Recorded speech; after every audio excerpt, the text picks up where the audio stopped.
Alright, ladies and gentlemen, I have returned, and the topic of today, for one, I'm gonna want to say some stuff here and there. We're gonna be talking about video games with everything, but before we do that, I really haven't been making that much content for video games, so I'm gonna be taking the direction of uploading some gameplay and me having some commentary over it, explaining what I do, looking over what I can do to improve. And it's a free video game. It's a video game that came out 2016. Still has some people playing it, and it's free for you to play. It requires no PlayStation Plus. I'm not sure for Xbox, so if you're an Xbox kid, I don't know what to tell you. PC, yes, it is free for you, and it is free. Well, you gotta pay enough online, which I've made my complaints over. But let's get back into the gaming for everything that I feel for currently. Now, gaming has really improved in the years. We've seen more and more people start playing on PCs, and even KFC is having a KFC console, but it's basically a PC. And it appears that gaming is taking the world, well, it already has taken the world by storm. It's been having YouTube creators create commentary out of the video games. Some of them are making it funny, some of them are just playing it to show how it goes. You have some pretty big streamers who stream the game, and small streamers who want to reach that height. And the world is looking at it, especially now with the pandemic and people being in lockdown, since video games being the holy grail of entertainment and something to preoccupy your mind as 2020 continued to burn our little tootsies. Now this video may come before or after 2020, maybe 2021, who knows. We'll see how this one goes.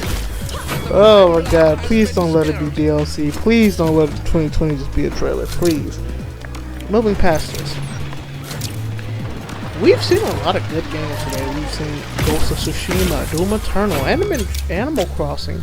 Cyberpunk was supposed to be one, but it was a buggy mess for everyone.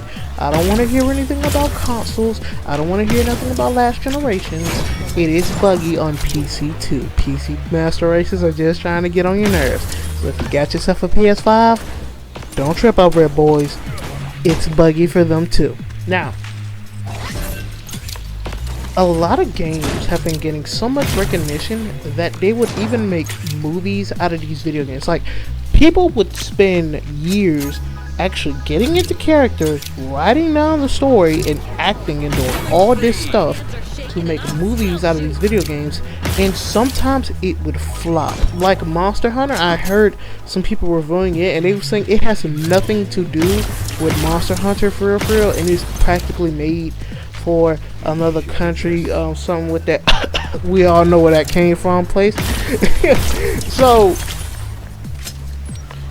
it's a real downturn to understand that you're trying to take something that you don't understand, and that you're really not taking from the game itself, and you're trying to turn it into a movie. So it's practically understandable why it doesn't work. You don't understand the rules, you don't play it, you don't know where the love comes from, and of course it's not gonna work. You're not gonna sit there and take something you don't understand and flipping it to say this is a movie now. Hey, you, this name match that name, you like this, you go and watch this. Nobody is a child, and nobody's gonna go fucking watch the movie just because you got the same name on it. If it's not the same thing, and trust me, trailers mean a lot to people. They can tell if it's the same thing just by the trailer, if they're gonna go watch it or not. And a lot of people saw about the trailer, it's not the same as the game. Now, a lot of people have turned movies into video games, and they've been able to do this surprisingly well, considering the fact that most people who do make movies into video games have a love and they understand a movie, because it's easy to watch a movie to understand a movie than to sit there and actively engage in the video game to understand the lore, to partake in the characters and the environment that surrounds you. It's quite simple. It's quite simple if you do it, you know, enough time, put enough time and effort into it. But some people just don't choose to do it, and it's easy for them to watch a movie and understand the characters rather than play a game. And that's fine for those individuals who can. But if you can't, don't do it. Don't do it. Ladies and gentlemen, let's go over to the YouTube and streaming part. Now, YouTubers and streaming has really popped off. It's really been growing. And something I've noticed that these YouTubers, the bigger ones, right, the ones who've gained traction, they've been doing this for about 10 years, okay? 10 years ago, I wasn't focused on PewDiePie. I didn't even know who PewDiePie was. But I came in 2016, and just like everybody else, when Fortnite was starting to pop off and people were starting to focus more, and I was like, there's a guy named PewDiePie? What the heck? And he's got how many subscribers? And it amazed me that this man even had that many subscribers. But the main focus I'm saying is that video games have boosted up a lot of people's YouTube career and have turned their YouTube career into actual businesses. Like, you sitting over here thinking Pokemon is sitting here just playing the video game? Nah. Trust me, the drama that surrounds her, I figured out that this girl legitimately has a business. These Call of Duty pros who's sitting here playing the game, no, these people legitimately have a team. Like Lachlan, the dude who plays Fortnite all day, he has a Fortnite team. This man is rolling in money. Video games have taken the world by storm, especially with esports. It's really brought in a new wave of, for one, people, content for sure. If you're extremely imaginative, you have a great story idea, video games is the best way to do it. A movie can capture a world. Yes, a movie can capture a world and you can see it. But with a video game, you can be in the world. You can capture your world and have yourself go through it. These are the aspects of video games that people love and care for so very much.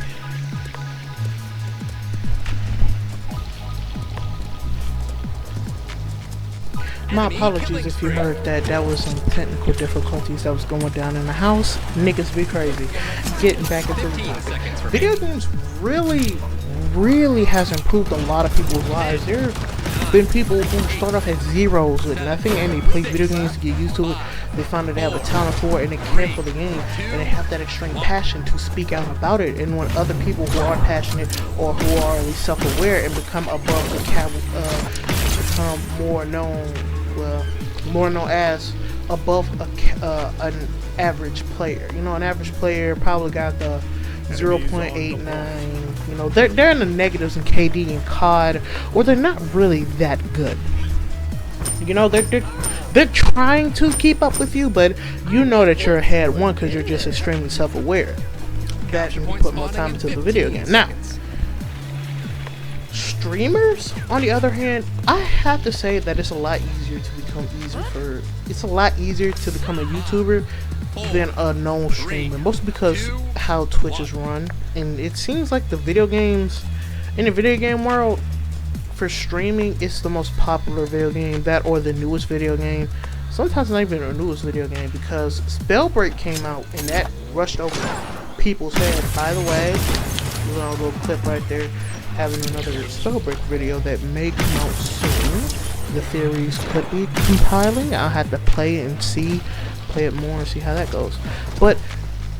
And I really want to speak out about this part, and I've spoken about it time and time again. And I'm on this subject of above average and below average players.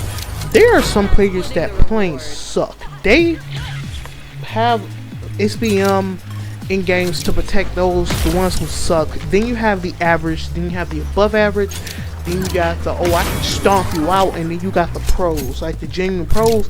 And above them, up on tippity top of that tier list, are the hackers, the people who just playing the hack every day. And I know it's mostly COD, and that's why it's so intense. But seriously, like, if you're planning to be a YouTuber or a streamer and you're planning to use Call of Duty, I advise you right now, don't do it, because of the way it works. If they see you doing good, it's reverse boosted. They'll know Like, seriously, if you reverse boost, they'll call you out on it and they'll leave. And if you're not doing better than the lobby you're already in, then they'll just leave anyway. It feels as if Call of Duty is gonna fall off flat. I feel that if they keep doing it where they're gonna go, they're gonna fall off flat.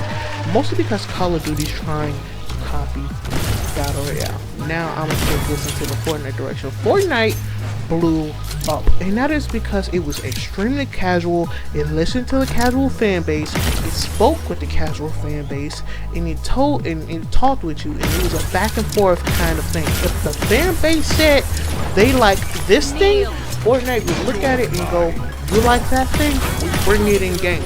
This thing cool? It's cool. You don't like this thing? We take it out. That's how it went. And later on down the line, currently, Fortnite really hasn't been communicating with its fan base, and I've been noticing that with other studios. It appears that they've been following in kind of a Fortnite footsteps, where the company or the devs or the investors, whoever is on top, believes that they know the fan base so well that they can dictate what direction the entire thing goes without listening to the fan base as a whole, and that can derail your game entirely. If you haven't been noticing, not that many huge people have been playing Fortnite Battle Royale that much. They'll play it on occasion if there's a huge event or there's some crossover or something like that, you know, something to catch the eye, which that is why Fortnite Battle Royale has been having all these crossovers. They want more attention, they want more streamers, by the way, for that free publicity. But the game itself has become too sweaty, and again, it's SBM. I humbly believe that SBM may be a Fortnite Battle Royale. Who knows? Listen, ladies and gentlemen, I know I'm going down this path, but there are two paths to this. Listen to me well. Is either Fortnite Battle Royale has skill-based matchmaking, where all the little crappers go there. As soon as you get your win, they throw you back in the pool with the sharks, and you learn, right? Or the minimum of the way the game is played has been raised. Let me explain. The bar has been raised to where if you can't do 90s, there's no point of you playing the game. If you don't know what 90s is, it's where you put a wall, and then a ramp, and you would go in circles, and you would just keep going up high in the sky. And it was something being known to take up with Fortnite Battle Royale. And as time went on, it slowly increased. And I know this video has gone off the rails with, you know, some specific video games here and there, but we have to go down this route. But the bar has been raised, ladies and gentlemen. It could be the same way with Call of Duty. Call of Duty has been out for so long, and there are other FPS first-person shooters that have been out. And when Call of Duty Modern Warfare came out, it was not the regular arcade kind of Call of Duty.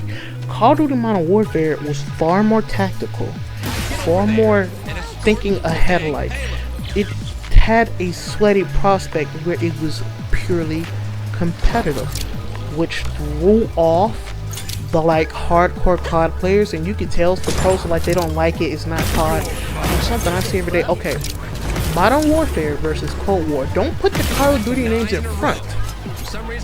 Call of Duty versus Cold War. I mean, Modern Warfare versus Cold War. Modern Warfare would destroy Cold War in an instant. It looks better, it sounds better, the guns are far superior. Even in Warzone right now, currently, more people are more inclined to use the Modern Warfare guns because the Cold War guns do not compete. And the old Cold War guns, say people really aren't going to use Cold War guns because it's hard to level them up. Which is another thing, ladies and gentlemen. We're going to take a step off of this and move on to another of the in-game purchases. In-game purchases has changed from loot boxes to now bundle systems, or, excuse me, sometimes they already just had the skin in there. But it was clear as day that there was a change in. Excuse me. It shows that the world itself is now noticing loot boxes, and now even Activision have to change up the rules and say, okay, put everything in bundles, show what they buy, and then they make the purchases. It was a huge and great change because now people can understand what they're buying, and they can make the purchases. and they wouldn't have to constantly spend just to get the little thing they want. Or as I said before, little Timmy wants the shiny new gun. Ladies and gentlemen, the world is looking at video games, okay? They can no longer take this microscope off of it because there is a huge amount of players who play it, and the money that is entwined with this game is far too much. It is far too much. Now, speaking of money, let's take a step off of the microtransactions and onto the big thing. Games coming out that are incomplete are a complete trash fire. We saw this with Cyberpunk 2077. Let me make this clear to you. That game, that company's reputation is now trash fire. Okay, it is trash fire. There is no point of you even bothering looking over that, because now people realize if you were willing to lie to us and say that last gen consoles could handle this game and they clearly could not, what does that tell you about it? What does it tell us about you? It's like Call of Duty Cold War. That game has not come out complete. It was not complete. It is buggy, it is messy, and the story is good, the zombies is good, but it would crash on you, it would break people's PS5 and Xbox Series X. Sometimes I would be seeing YouTubers gameplay and the sky would be turning dark and it wasn't supposed to do that. It'd be blinking, it'd be going haywire. It was a mess, ladies and gentlemen. There's no point in 2020 or further going down the line. 2019 didn't even have this much problems with video games, okay? Even Marvel's Avengers had some bugs and stuff going into it. I don't know what was going on, but this cannot happen again, okay? People putting out these games and they are incomplete. Do you know what would happen if this continued going down the line? COD would burn. If you look at like games like Fortnite Battle Royale is old right now if you technically think about it. It's been out long enough. That game is still looking shiny, still looking polished, but you have all these games that's coming out and they are doo-doo. Straight up trash. Now we're going to leave this video here. I thank you if you made it all the way out this long. Go ahead and tell me how you feel about it. It's a little test to see if you made it this long, ladies and gentlemen. We will be having more videos going down for Paladins. But until next time, ladies and gentlemen, until then, peace. Quiet night.